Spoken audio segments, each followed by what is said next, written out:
Pravzaprav so čebele v tem trenutku živali, za katere moramo skrbeti na ta način, da jim hrano dodajamo, to je v obliki sladkorne raztopine.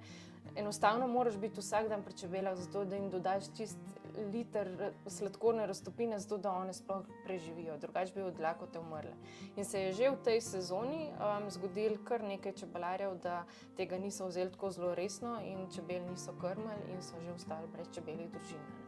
Tako da